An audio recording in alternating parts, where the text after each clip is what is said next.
last thing I wanted to share with you guys, I had a conversation with Towns last night. He came home from being with a group of people who were in a pretty intense discussion about the state of the world today. Okay, it was part politics, but really underneath it all, it is core values. And it was a difficult thing because there were four of them who were like-minded, and then there was him. And we live in the deep South. I'll leave it at that.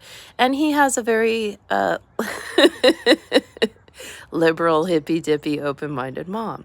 But again, I've always said to the boys, you belong to yourself. I'm living my truth. My main hope is that I've raised you right to be kind and feel capable and confident, and then you get to figure out what your truth is and live that. You don't have to fall in line with me. And the boys are very different from each other, but they have those two things in common. But he's supposed to see him again today, and he was just like, I don't want to. And I said, well, why would you then?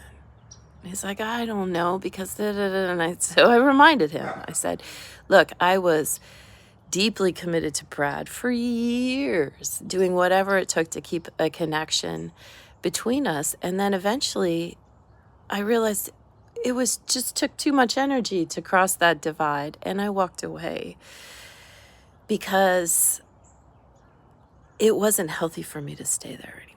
I said, you can give yourself permission to do that. You don't need to say a thing. You don't need to express why you're upset. Just distance. And maybe not permanently, but for tomorrow, you don't owe anybody anything. And I don't care what that connection is. You know, if it matters, I would hope that you would have a conversation. Like if I ever did something that really offended you or made you angry, I would hope that you would call me up and say, you know what, Mom, that was bullshit. Let's work this out, right? That's what you do for your inner circle. But everybody else, even family, if they don't get you, you can say, that's not okay with me, because you never want to compromise your sense of self in order to satisfy what other people need you to be in their worlds, right? Like the perfect example is my mother. She loves me to death and I love her. But I have to be careful there because often it is reflected back to me that I'm not living the life that she wanted me to live. And I never want that to get in the way of me really understanding that I'm living the life I wanted to live. And that's what matters.